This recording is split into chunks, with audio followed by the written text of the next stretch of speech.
अमल से जिंदगी बनती है, जन्नत भी जहन्नम भी।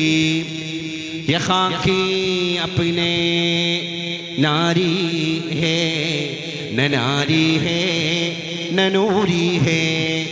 यहाँ की अपनी फितरत में न नारी है न नूरी है। നമ്മൾ ഫിത്രത്തിൽ ഖാക്കിയാൻ, ഖാക്ക് സെ ബനായി ഹുയി, മിട്ടി സെ ബനായി ഹുയി. മഡ് എന്ന് പറയുന്ന മിട്ടി അഥവാ മണ്ണ്, ആ മണ്ണ് കൊണ്ടാണല്ലോ നമ്മളൊക്കെ നിർമ്മിക്കപ്പെട്ടത്. ഇപ്പോൾ ഈ കഴിഞ്ഞ മാസം ഈ ഡിസംബർ മാസം 5-ാം തീയതി വെള്ളിയാഴ്ച ഇന്റർനാഷണൽ സോയിൽ ഡേ ആയിരുന്നു, ലോക മണ്ണു ദിനം. ഇപ്പം ഈ മണ്ണിൻ്റെ മുകളിലാണല്ലോ മണ്ണായ നമ്മളൊക്കെ ജീവിക്കുന്നത്. ഇപ്പം ഈ സോയിൽ ഡേയിൽ, മണ്ണ് ദിനത്തിൽ നമുക്കൊരുപാട് പാഠങ്ങൾ മനുഷ്യന് പഠിക്കാൻ. അത് കാർഷിക വൃത്തിയുടെ പാഠങ്ങൾ മാത്രമൊന്നുമല്ല, ലോകത്തൊരുപാട് വ്യത്യസ്ത സ്വഭാവമുള്ള മണ്ണുകളുണ്ട്, വ്യത്യസ്ത സ്വഭാവമുള്ള മനുഷ്യരുണ്ട് എന്നുള്ളതിൻ്റെ തെളിവ് അതാണ്.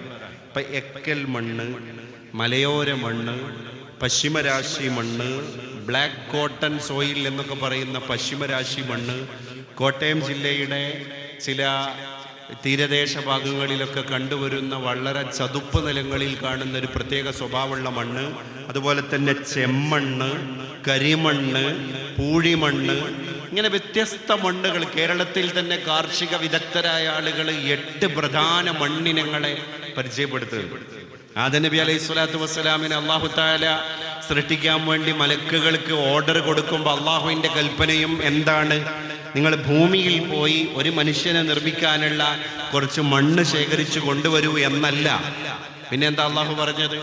ഭൂമിയുടെ വ്യത്യസ്ത ഭാഗങ്ങളിൽ നിന്ന് അല്പാൽപ്പം മണ്ണ് ശേഖരിച്ചിട്ട് നിങ്ങൾ കൊണ്ടുവരൂ. കാരണം എന്താണ്? ആദം നബി അലൈഹി സ്വലാത്തു വസ്സലാമിൻ്റെ ശരീരത്തിൽ ഭൂമിയുടെ എല്ലാ ഭാഗത്തു നിന്നുള്ള മണ്ണിൻ്റെ കണ്ടന്റ് വേണം. കാരണം അവിടെ നിന്ന് പുറത്തു വരുന്ന ഇനി പ്രത്യുൽപാദനത്തിലൂടെ, പ്രജനന ശേഷിയിലൂടെ പുറത്തു വരുന്ന സന്താന പരമ്പരയിൽ എല്ലാ സ്വഭാവക്കാരും ഉണ്ടാവണം. ഒരു കൊറിയക്കാരനെ കണ്ടാൽ മുഖം നോക്കിയിട്ട് നമ്മൾ പറയും, ആഫ്രിക്കക്കാരനെ കണ്ടാൽ പറയും, ചൈനക്കാരനെ കണ്ടാൽ പറയും, റഷ്യക്കാരനെ കണ്ടാൽ പറയും, ഫ്രാൻസുകാരനെ കണ്ടാൽ പറയും. നമ്മൾ ഇന്ത്യക്കാരെ കണ്ടാൽ നമുക്ക് പറയാൻ പറ്റൂലെങ്കിലും വിദേശിക്ക് നമ്മളെ കണ്ടാലും പറയാൻ പറ്റും. അതെന്താണ്? ഒക്കെ മണ്ണിൻ്റെ പകർപ്പുകളാണ്. അപ്പോൾ ഓരോന്നിലും അതിൻ്റെ പ്രകൃതം കിടക്കുന്നുണ്ട്. അതുകൊണ്ടാണ് തുറാബ്, സോയിൽ ലോകത്തെ വലിയൊരു ചർച്ചാ വിഷയമായത്. ലോകത്ത് നമ്മളിപ്പോൾ ഗോൾഡിനെ പറ്റിയൊക്കെ ഭയങ്കരമായിട്ട് ചർച്ച ചെയ്യുന്നുണ്ടല്ലോ. ഗോൾഡ്, സ്വർണം, അതിനിപ്പോഴും പവന്, ഗ്രാമിന് റേറ്റ് കൂടിക്കൊണ്ടേ ഇരിക്കുകയാണ്. അതുകൊണ്ട് ലോകത്തെ ഏറ്റവും വലിയ കരുതൽ ധനം അത് സ്വർണമാണ് എന്ന് മനുഷ്യനിപ്പോഴും തെറ്റിദ്ധരിച്ചിരിക്കുക. ഖുർആന് പറഞ്ഞ മണ്ണിനെ പറ്റി മനുഷ്യനെങ്ങാനും അടിസ്ഥാനപരമായ ഒരു പഠനം നടത്തുകയാണെങ്കിൽ ലോകത്ത് സ്വർണത്തെക്കാൾ ഔൺസിന് വില പറയുന്ന ഏറ്റവും സമ്പന്നമായ പ്രതിഭാസം അത് മണ്ണായിരിക്കുന്നതാണ്. കാരണം സ്വർണം കൊണ്ട് എന്താ ചെയ്യാൻ പറ്റുക? ഒരു നായ, ആ നായയുടെ വായിൻ്റെ അഗ്രഭാഗത്തുള്ള ഈ സലൈവ, അതിൻ്റെ ഉമനീർ, അത് കുടലിലേക്ക്, മനുഷ്യൻ്റെ വൻകുടലിലേക്കൊക്കെ ഭക്ഷണത്തിലൂടെ പ്രവേശിച്ചു കഴിഞ്ഞാൽ ക്യാൻസറിനുള്ള സാധ്യത വളരെ കൂടുതലാണ്. അതിൻ്റെ അകത്ത് കലർന്ന വൈറസിൻ്റെ പേരാണ് എക്കിനോകോക്കസ്. അത് ക്യാൻസർ ഉണ്ടാക്കുന്ന ഒരു തരം വൈറസാണ്. അതിനെപ്പറ്റി ശാസ്ത്രം പഠിച്ചപ്പോൾ ശാസ്ത്രലോകം തന്നെ കണ്ടെത്തിയത് അതിനെ നിർവീര്യമാക്കാൻ ലോകത്ത് ഏറ്റവും ശേഷിയുള്ള ഒരൊറ്റ ഔഷധമാണ് ഉള്ളത്. അത് ഭൂമിയിൽ നിങ്ങൾ കാണുന്ന പച്ച മണ്ണാണ്. നമ്മളെ ഫിഖ്ഹിന്റെ കിതാബിൽ നമ്മളെ മക്കൾ മദ്രസയിൽ പോയി പഠിക്കുകയാണ്. ഇദാ വല അൽ കൽബ്, നായ തലയിട്ട് കഴിഞ്ഞാൽ ഫി ഇനാഇ അഹദിക്കും, നിങ്ങളുടെ ആരുടെയെങ്കിലും വീട്ടിലെ പാത്രത്തിൽ നായ തലയിട്ടാൽ ഫഗ്സിലൂഹു സബ്അ മർറാത്ത്, അതിനെ 7 പ്രാവശ്യം നിങ്ങൾ സ്നാനം ചെയ്യണം. ഊലാഹുന്ന ബിത്തുറാബ്, അതിൽ 1ാമത്തെ കഴുകൽ മണ്ണ് കലക്കിയ വെള്ളം കൊണ്ടാവണം. അപ്പം മണ്ണിന് വലിയ പ്രത്യേകതയുണ്ട്. ആ പ്രത്യേകത ചിലപ്പോൾ സ്വർണത്തിൽ, നമ്മൾ കമനീയമായി കാത്തു സൂക്ഷിക്കുന്ന സ്വർണത്തിൽ നമുക്ക് കാണാൻ സാധിച്ചു കൊള്ളണമെന്നില്ല. അപ്പം മണ്ണ് വലിയ ഒരു പ്യൂരിഫിക്കേഷൻ പ്രോസസ്സ് നൽകുന്നുണ്ട് ലോകത്തത്. ഇപ്പം നമ്മൾ സെപ്റ്റിക് ടാങ്കിൻ്റെ കുറച്ച് മീറ്ററുകൾക്കപ്പുറത്ത് കുഴി കുഴിച്ച് അത് കിണർ വെള്ളമായി ഉപയോഗിക്കുന്നു. അതിൽ ശുദ്ധമായ കുടിവെള്ളം നമുക്ക് ലഭ്യമാകുന്നു. ആരാണ് അവിടെ അരിപ്പകൾ കൊണ്ടുപോയി വെച്ചത്? ആരാണ് ആ അമ്ലം ഈ കുടിവെള്ളത്തിലേക്ക് കലരാതെ അതിനെ പ്രൊട്ടക്റ്റ് ചെയ്യുന്നത്? അല്ലേ? അപ്പൊ മണ്ണിൽ നിന്ന് വെള്ളം എടുക്കുന്നത് കൊണ്ട് മാത്രമാണ് നമുക്കത് വിശ്വസിച്ച് ഒരു ലബോറട്ടറിയിലേക്ക് പരിശോധനയ്ക്ക് പോലും അയക്കാതെ വിശ്വസിച്ച് അത് കുടിക്കാൻ കഴിയുന്നത്. അതാണ് ഒരു പ്ലേറ്റ് ചോറ് നമ്മുടെ ഉമ്മ നമുക്ക് വിളമ്പി തന്നപ്പോൾ അള്ളാഹു നമ്മളോട് ചോദിച്ചത്,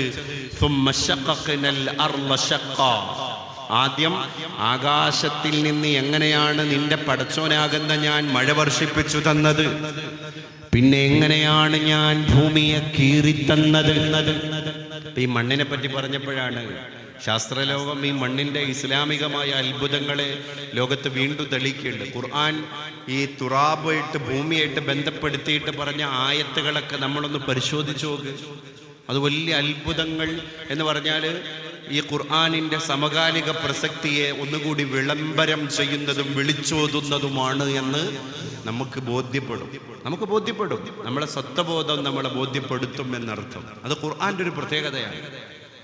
അങ്ങനെ ഒരു പഠനം നടത്തിയിട്ട് ശാസ്ത്രലോകം തന്നെ പറയുന്നുണ്ട്, നമ്മുടെ വീട്ടിൻ്റെ തൊടിയിൽ നിന്ന് ഒരു തൂമ്പായെടുത്ത് ഒരു കൊട്ട മണ്ണ് നമ്മൾ കിളച്ചു, എന്നാൽ അതിൽ നമ്മളെ ദൃഷ്ടിഗോചരമല്ലാത്ത നഗ്ന നേത്രങ്ങളെ കൊണ്ട് മനുഷ്യന് കാണാൻ പറ്റാത്ത 10 ലക്ഷത്തിൻ്റെ അടുത്ത് സൂക്ഷ്മജീവികൾ ആ ഒരു കൊട്ട മണ്ണിൻ്റെ അകത്തുണ്ട് എന്നാണ്.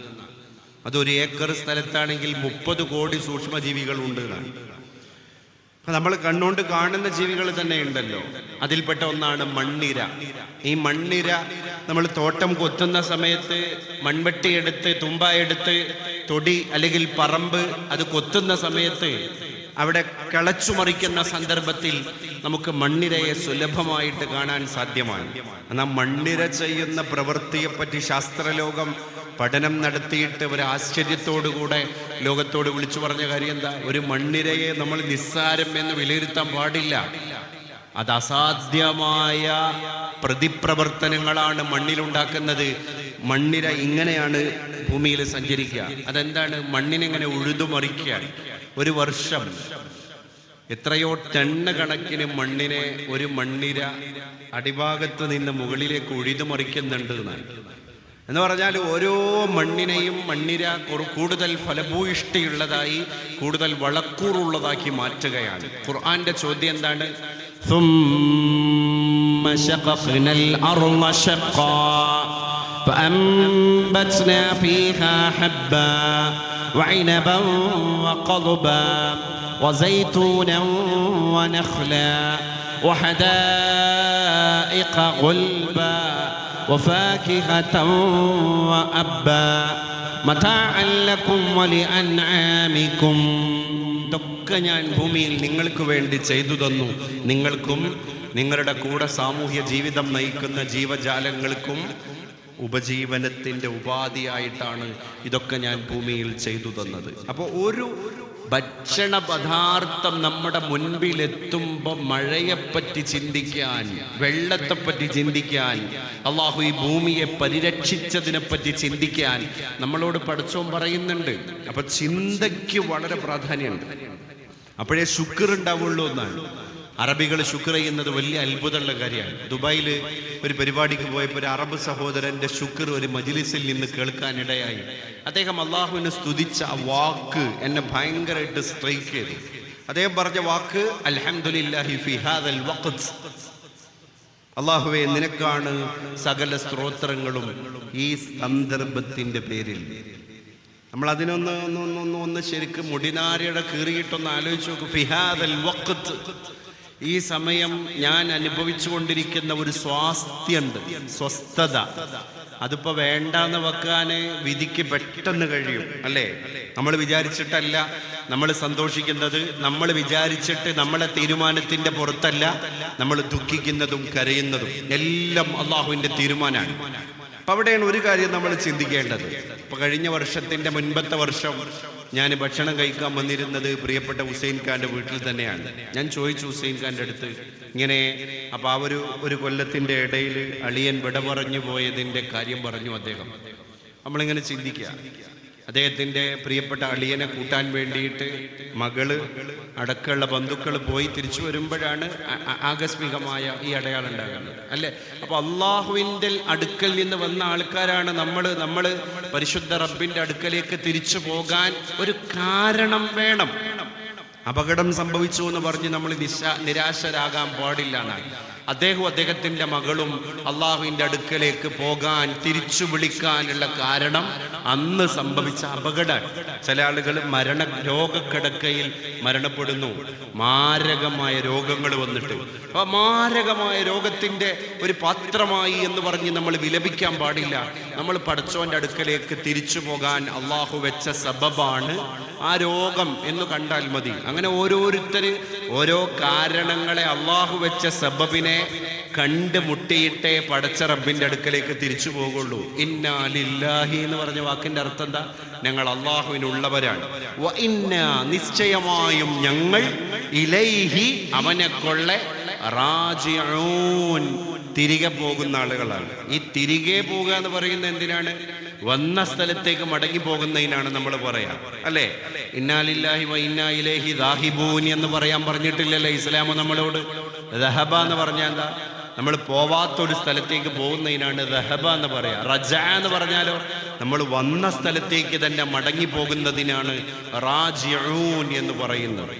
അപ്പോൾ നമ്മൾ വന്നത് എവിടെ നിന്നാണ് എന്ന് നമ്മളെ തന്നെ ബോധ്യപ്പെടുത്തുകയാണ്. ഒരാളുടെ മരണവൃത്താന്തം കേട്ട് കഴിഞ്ഞാൽ, ഇപ്പോൾ വാട്സപ്പിൽ ഒരാൾ മരണപ്പെട്ടു എന്നറിയുമ്പോഴേക്ക് താഴെ ഇന്നാലില്ലാഹിയുടെ സ്റ്റിക്കറുകളുടെ ഒരു ഘോഷയാത്രയാണ്.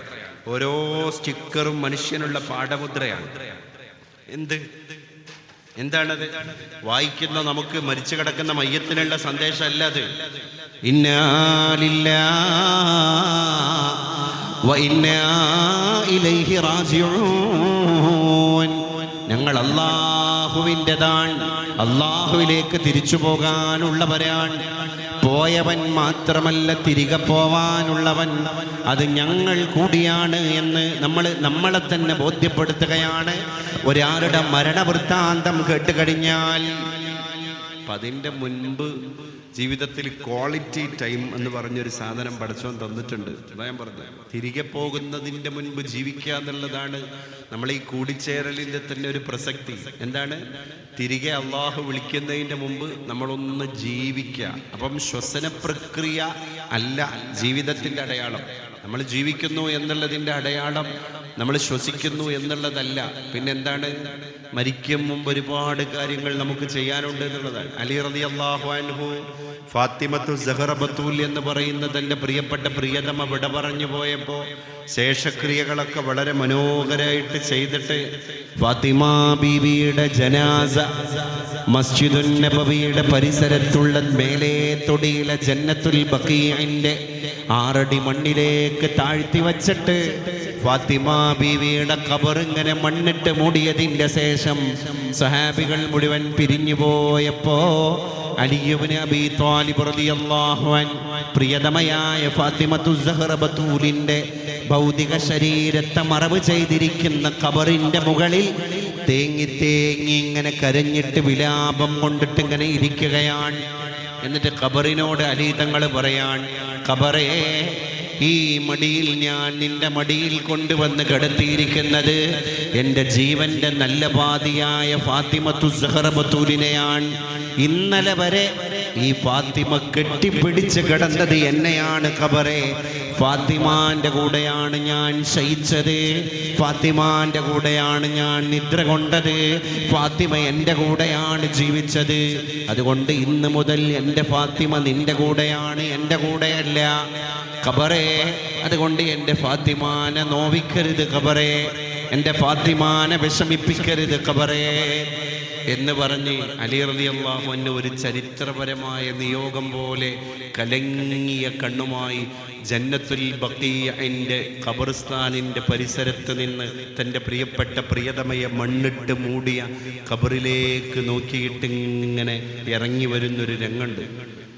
നമ്മൾ തിരിച്ചറിയണം, ജീവിതത്തിൽ ആരെങ്കിലും ഒരാൾ ആദ്യം വഴിപിരിയും എന്നുള്ള സത്യം നമ്മൾ തിരിച്ചറിയണം. ആരെങ്കിലും ഒരാൾ ആദ്യം വഴിപിരിയും. അതാരും ആവാം, ആരും ആവാം. രണ്ടുപേരും ഒന്നിച്ചിറങ്ങിപ്പോകണം എന്നില്ല, അല്ലേ? ആരും ആവാൻ സാധ്യതയുണ്ട്. ആ വഴി പിരിയലിന്റെ മുൻപ് അള്ളാഹു നമ്മുടെ കയ്യിൽ തന്നൊരു അമാനത്താണ് ദാമ്പത്യം. അതിന് എത്ര കൊല്ലത്തെ പഴക്കമുണ്ടെങ്കിലും അത് മധുര 17ആണ്. അത് എത്ര വാർഷികങ്ങള്, ഈ മാരിറ്റൽ ലൈഫിന്റെ എത്ര വാർഷികങ്ങള്, ആനിവേഴ്സറി നമ്മൾ കഴിഞ്ഞിട്ടുണ്ടെങ്കിലും, മാരേജിന്റെ എത്ര വാർഷികങ്ങൾ കഴിഞ്ഞിട്ടുണ്ടെങ്കിലും നമ്മൾ ഇപ്പോഴും ഹണിമൂൺ പീരീഡിലാണ്. കാരണം ദാമ്പത്യം ഒരു അമാനത്താണ്. ദമ്പതികളാവുക എന്ന് പറയുന്നത് അള്ളാഹു തന്ന ഒരു അമാനത്താണ്. മൻ അദ്ദൽ അമാന അല്ലാഹുമ്മ ജഅൽനാ റാഇന ലി അമാനത്തിന. പടച്ചോനെ, ഞങ്ങളെ അമാനത്ത് കാത്തു സൂക്ഷിച്ചവരാക്കി നീ മാറ്റണേ റബ്ബേ എന്നുള്ള ദുആ ഈ ദാമ്പത്യത്തിന് കൂടി നമുക്ക് പകുത്തു കൊടുക്കാനുള്ള ഒരു സാധനമാണ്. കുറ്റബോധം ഉണ്ടാകാൻ പാടില്ല എന്നുള്ളതാണ്. അപ്പൊ ദമ്പതികൾ പരസ്പരം ചേർന്ന് നിൽക്കുക, വളർന്നു വരുന്ന മക്കൾക്ക് അവർ മാതൃകയാവുക. മക്കൾക്ക് നമ്മൾ മാതൃകയാവുക എന്നുള്ളത് വളരെ പ്രധാനപ്പെട്ട ഒരു കാര്യമാണ്. നമ്മളെ മക്കൾ നമ്മളെ കണ്ടിട്ടാണല്ലോ പഠിക്കുന്നത്, നമ്മളെ വായിച്ചിട്ട് നമ്മളെ ജീവിതമാണ് അവർ മനസ്സിലാക്കുന്നത്.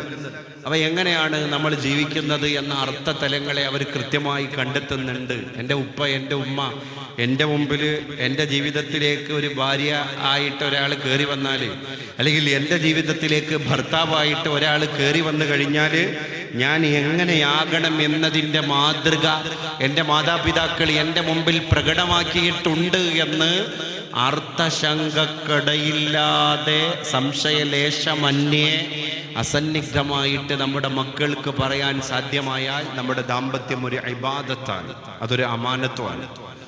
അപ്പൊ അള്ളാഹു ഏൽപ്പിച്ച അമാനത്ത് എന്ന് പറയുന്നത് എന്തിനാ? അറബി ഭാഷയിൽ നമ്മൾ അമാനത്ത് എന്ന് പറയുന്നത് എന്തിനാണ്? ഇപ്പൊ നമ്മൾ വിലപിടിപ്പുള്ള ഒരു സാധനത്തെ ആരെ കയ്യിലാണ് ഏൽപ്പിക്കുക? ഏറ്റവും വിശ്വസ്തനായ ഒരാളുടെ കയ്യിലാണ് ഏൽപ്പിക്കുക. കോടികൾ ബാലൻസ് ഉള്ള അക്കൗണ്ടുള്ള ആ അക്കൗണ്ടിന്റെ ATM കാർഡ്, അതിന്റെ പിൻകോഡ് അടക്കം നമ്മൾ ഏൽപ്പിക്കൽ ആരുടെ കയ്യിലാണ്? നമുക്ക് അത്രയും ട്രസ്റ്റ് ചെയ്യാൻ പറ്റുന്ന ഒരാളുടെ കയ്യിലാണ്. ഇന്നത്തെ കാലത്ത് ഒരു 10 പവൻ സ്വർണത്തിന്റെ ഒരു കിഴി ആരെ കയ്യിലാണ് നമ്മൾ വിശ്വസിച്ച് ഏൽപ്പിക്കുക? അതിനാണ് അമാനത്ത് എന്ന് പറയാ. നമ്മൾ സൂക്ഷിക്കാൻ വേണ്ടി ഏൽപ്പിച്ചിരിക്കുന്ന ഒരു സൂക്ഷിപ്പ് മുതൽ എന്നാണ് ആ വാക്കിന്റെ പദാർത്ഥം. അങ്ങനെ ചിന്തിക്കുകയാണെങ്കിൽ അല്ലാഹു തആല നമ്മളെ കയ്യിൽ വലിയ പൊതിയിൽ പൊതിഞ്ഞു തന്നിരിക്കുന്ന കുറെ അമാനത്തുകളുണ്ട്. അള്ളാഹു പറഞ്ഞ എന്താ അറിയോ? നാളെ മഹ്ശറയിൽ എൻ്റെ കയ്യിൽ നിങ്ങൾ ഇതൊക്കെ തിരിച്ചേൽപ്പിക്കേണ്ടതാണ്. അപ്പൊ ആ സമയത്ത് ഞാൻ നിങ്ങളെ കയ്യിൽ ഏൽപ്പിച്ച പൊതി ഒന്ന് തുറന്നു നോക്കും.